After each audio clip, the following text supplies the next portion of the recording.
Hello friends, welcome to do practice. आज हम economics में करेंगे determination of price and output under monopolistic competition. Monopolistic competition का basic हम कर चुके थे लास्ट वीडियो के अंदर कि मोनोपोलिस्टिक कंपटीशन क्या होता है। मोनोपोलिस्टिक कंपटीशन मीन्स कि जहाँ पे एक्सक्लूसिव सेल्स है, मीन्स उसमें कुछ फीचर्स हमारे परफेक्ट कंपटीशंस के हैं, जैसे कि free entry and exit of firm है। कोई भी फर्म इजीली एंट्री कर सकती है, इजीली एग्जिट कर सकती है। बट मोनोपोलिस्टिक कंपटीशन में एक नया पॉइंट हमने पढ़ा था सेलिंग कॉस्ट का। अगर आपने वो वीडियो अभी तक नहीं देखी है तो आप जाके एक बार मोनोपोलिस्टिक कंपटीशंस का मीनिंग और उसके फीचर्स को देखिए, ताकि आपको डिटर्मिनेशन ऑफ इक्विलिब्रियम पढ़ने में इजी रहे। मोनोपोलिस्टिक कंपटीशन को हम इम्परफेक्ट कंपटीशन भी कहते हैं। एक हमारा होता है परफेक्ट कंपटीशन, जो हमने सबसे पहले मार्केट पढ़ी थी। Second one is monopoly and third one is monopolistic competition, जिसको हम इम्परफेक्ट कंपटीशन भी कहते हैं।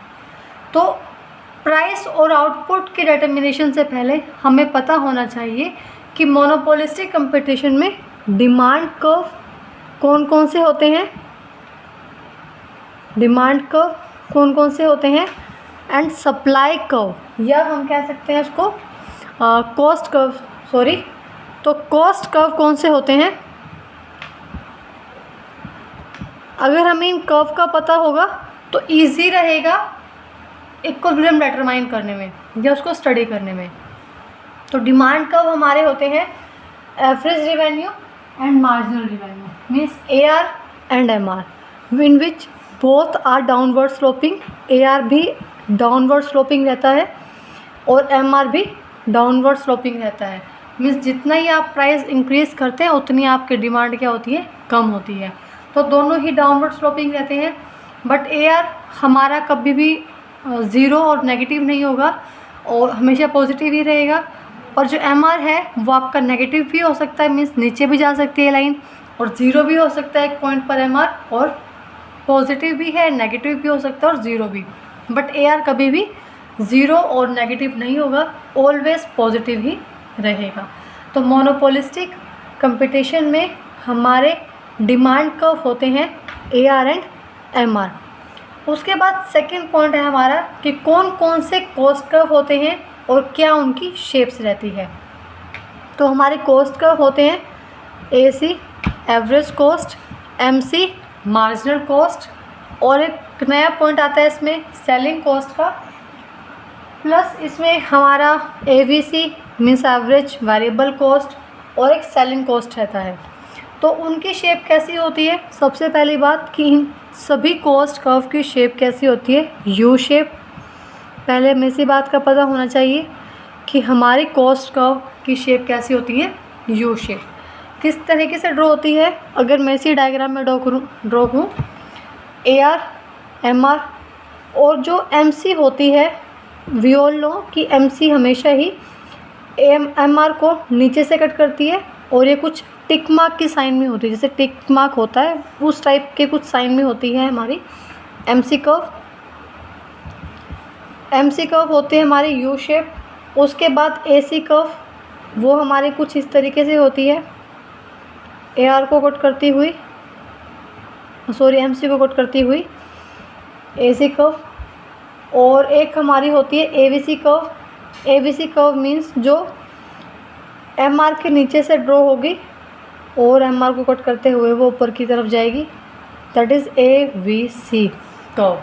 तो ये हमारे कुछ कर्व होती हैं AVC, AC एंड MC, वो हमारी होती है कॉस्ट कर्व, और AR और MR हमारी होती है डिमांड कर्व। इसके बाद अगर हमें कर्व का पता होगा तो इजी रहता है डिटरमाइन करने में इक्विलिब्रियम।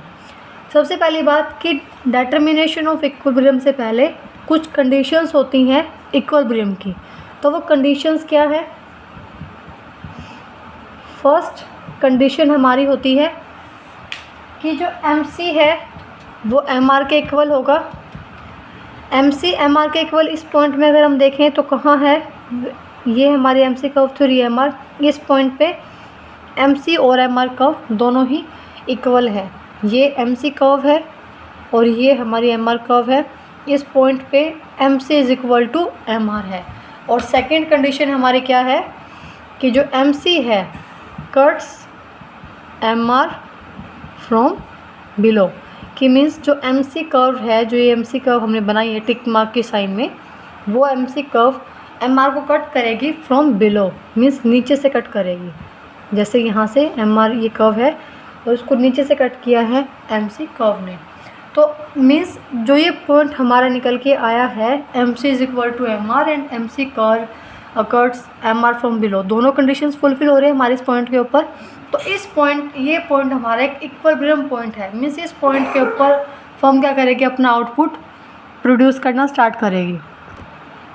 पहले हमें कंडीशंस पता होंगी, क्योंकि फर्स्ट हमारा क्या रहता है इक्विलिब्रेशन कंडीशन, कि अगर कंडीशन ही हमारी क्लियर नहीं है तो उसके बाद हम क्या डिटरमाइन करेंगे कि कहाँ हमें प्रॉफिट हो रहा है, कहाँ हमें लॉस हो रहा है। अगर हमें ये पता होगा कि ये पॉइंट हमारा इक्विलिब्रियम पॉइंट है तो हमें पता है कि अगर हम इससे नीचे जाएंगे तो लॉस होगा, इससे ऊपर रहेंगे तो हमें प्रॉफिट होगा। तो सबसे पहले हमें इक्विलिब्रियम पॉइंट अपनी फर्म का, अपने प्रोडक्ट का, अपनी मोनोपोलिस्टिक कंपटीशन मार्केट में पता होना चाहिए कि हमारा इक्विलिब्रियम पॉइंट क्या है। उसके बाद हमारा इसमें एक और बात, जैसे जो भी मोनोपोलिस्टिक कंपटीशंस का जो फर्म का ग्रुप बनता है, means aggregate of monopolistic firm, monopolistic market में अलग अलग फर्म होती हैं। तो जो मोनोपोलिस्टिक फर्म का जो ग्रुप होता है उस ग्रुप को हम फर्म कहते हैं, उस ग्रुप को हम, उन फर्म्स के एग्रीगेशन को हम ग्रुप कहते हैं। मीन्स अगर मोनोपोलिस्टिक फर्म में कुछ A B C D 4 firm है तो इन चारों फर्म के एग्रीगेशन को, इन चारों फर्म का जब हम एग्रीगेट कुछ बनाते हैं तो उसको हम ग्रुप कहते हैं। Aggregate of monopolistic firm is known age group. ये तो हुई बेसिक बातें डिमांड कर्व के बारे में, कॉस्ट कर्व के बारे में और कंडीशंस ऑफ इक्विलिब्रियम। उसके बाद हम चलते हैं कि शॉर्ट पीरियड में क्या होगा मोनोपोलिस्टिक कंपटीशन मार्केट के अंदर, प्रॉफिट होगा या लॉसेस, और लॉन्ग पीरियड में क्या रहता है। उसके बाद है इक्विलिब्रियम इन मोनोपोलिस्टिक कंपटीशन मार्केट। इक्विलिब्रियम हम 2 पीरियड्स में देखते हैं, शॉर्ट पीरियड में क्या इक्विलिब्रियम रहेगा और लॉन्ग पीरियड में क्या इक्विलिब्रियम रहेगा।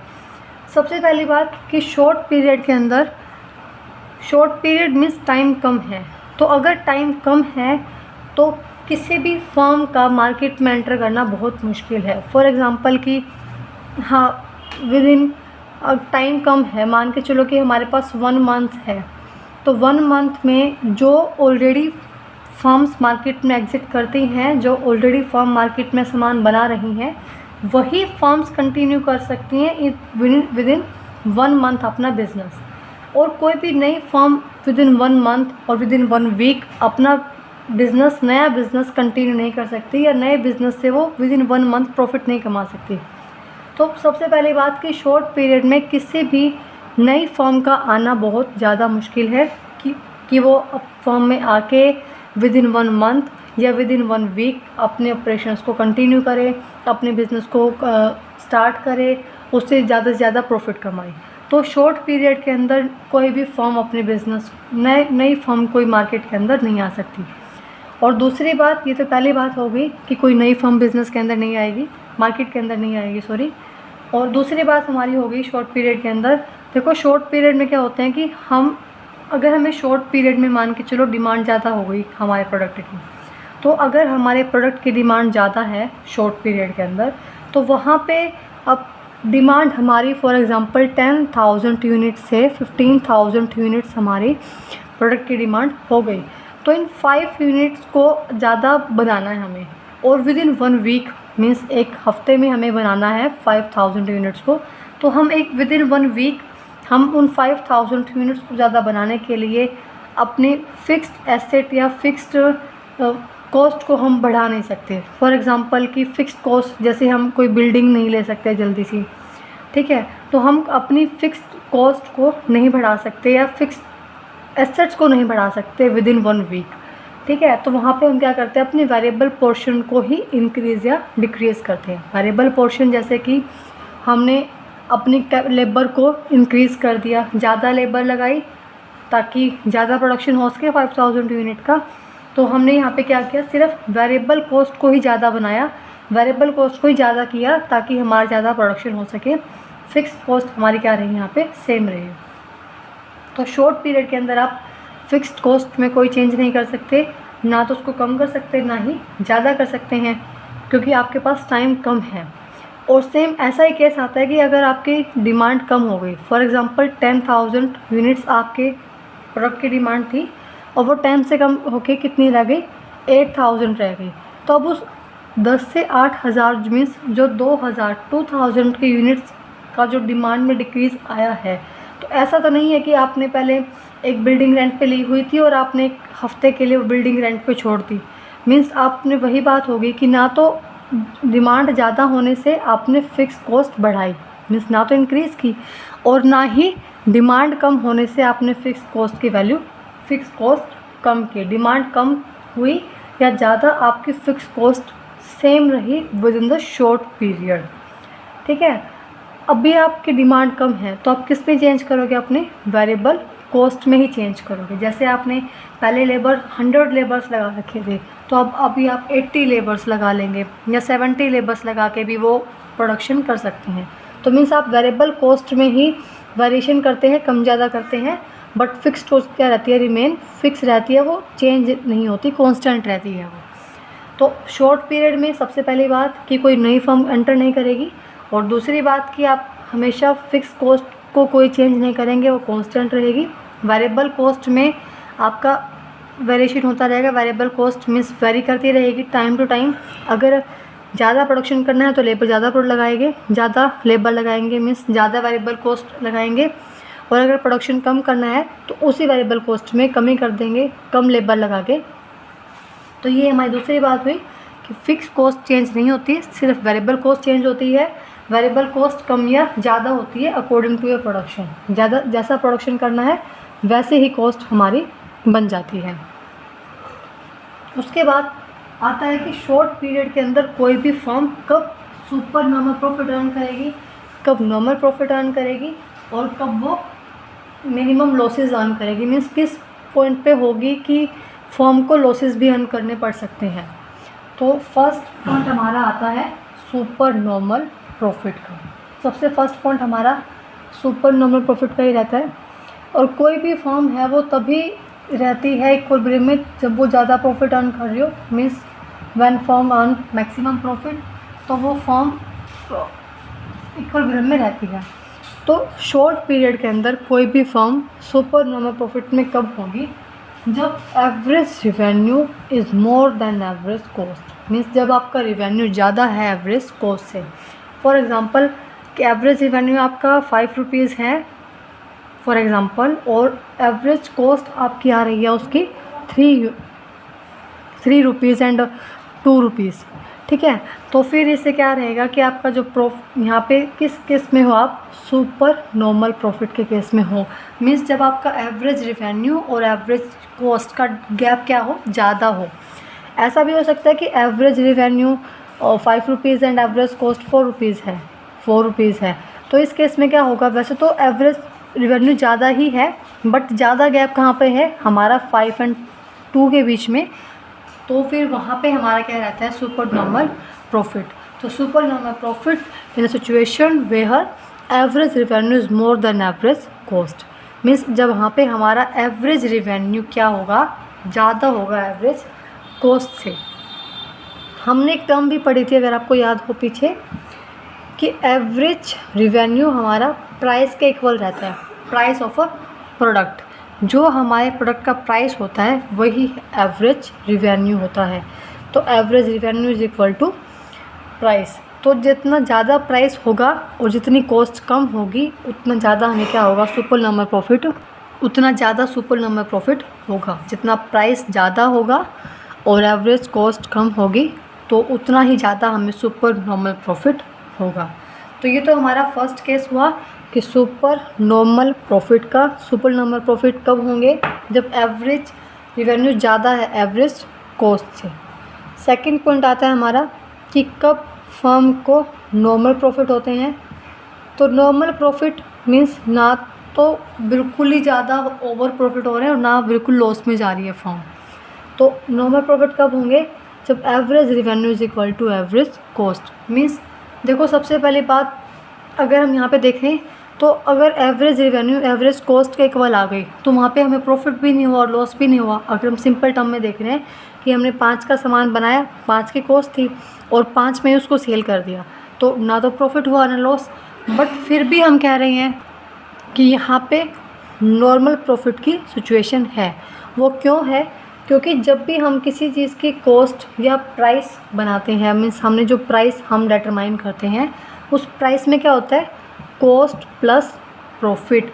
मीन्स जो ये कॉस्ट है उसके प्लस में हमारा प्रॉफिट रहता है, तब हम क्या बनाते हैं किसी प्रोडक्ट का प्राइस। तो प्राइस अगर हमें उस कॉस्ट के इक्वल हमें अपना प्राइस मिल रहा है तो मीन्स प्राइस मिल रहा है तो हमें कहीं ना कहीं कुछ ना कुछ प्रॉफिट भी मिल रहा होगा, क्योंकि उस प्राइस में कॉस्ट के साथ साथ प्रॉफिट भी ऐड होता है। तो नॉर्मल प्रॉफिट की सिचुएशन कब होगी, जब एवरेज रिवेन्यू एवरेज कॉस्ट के इक्वल होगा। मीन्स हमें प्राइस हमारा मिल रहा है, अगर हमें अपने प्राइस रिसीव हो रहा है, जितने प्राइस पे हम सेल कर रहे हैं हमें उस प्राइस पे हमें वो प्राइस मिल रहा है, तो हमें मीन्स कुछ ना कुछ प्रॉफिट भी मिल रहा है, क्योंकि उस प्राइस में कॉस्ट प्लस प्रॉफिट, उस प्राइस में प्रॉफिट भी ऐड होता है, कुछ पोर्शन ऑफ प्रॉफिट ऐड होता है। तो वो हमारा नॉर्मल प्रॉफिट का केस है कि अगर जहाँ पे एवरेज रिवेन्यू मीन्स हमें प्राइस जहाँ पे हमारा एवरेज कॉस्ट का इक्वल है, तो मतलब कि हमें वहाँ पे नॉर्मल प्रॉफिट की सिचुएशन है। थर्ड पॉइंट हमारा आता है मिनिमम लॉसेस का।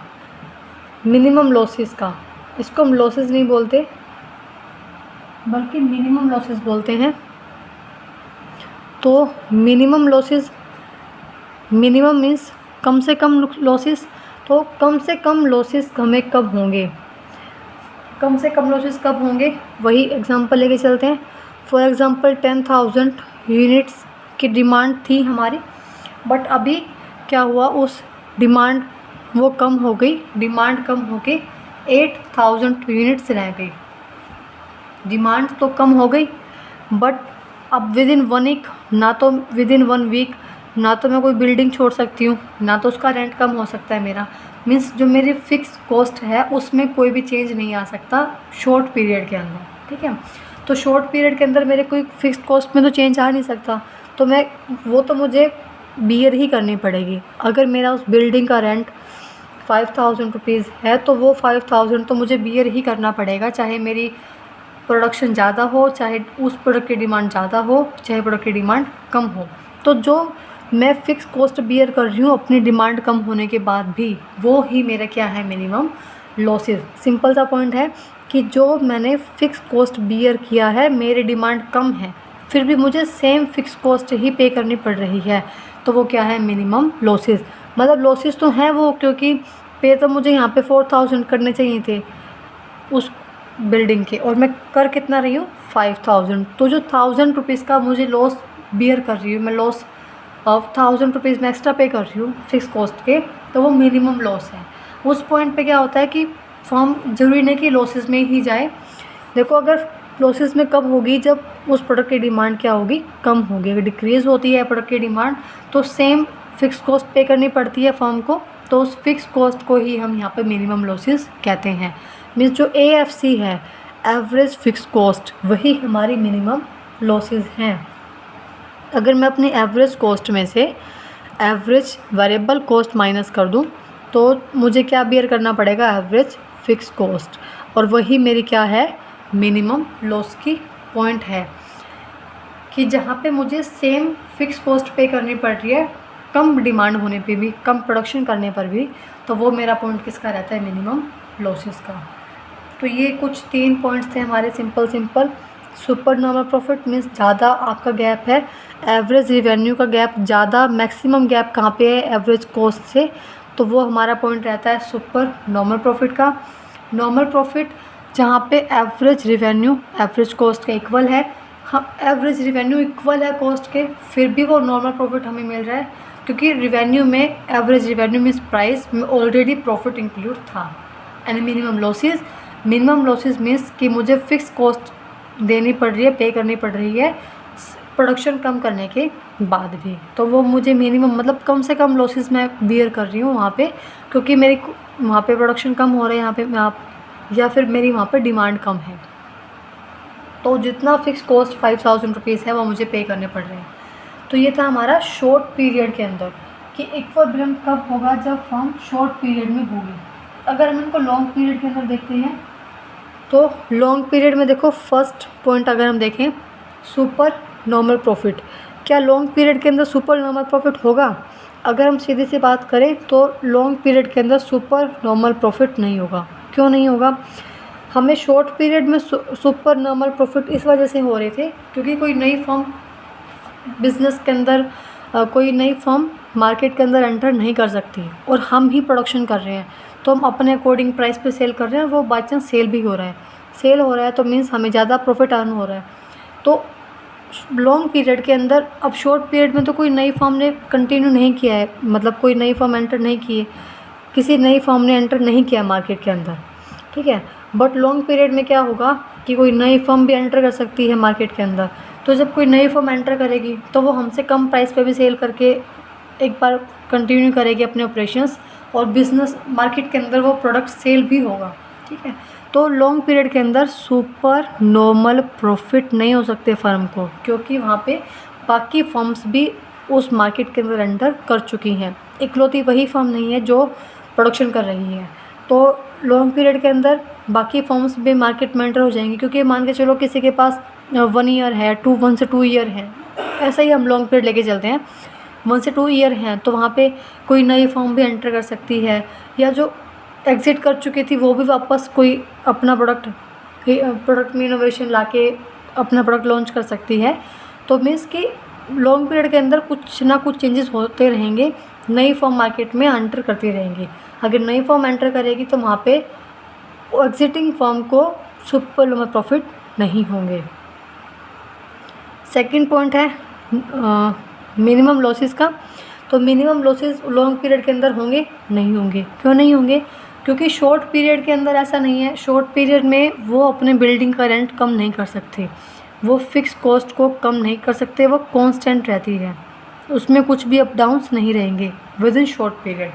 बट लॉन्ग पीरियड के अंदर फर्म के पास टाइम है कि वो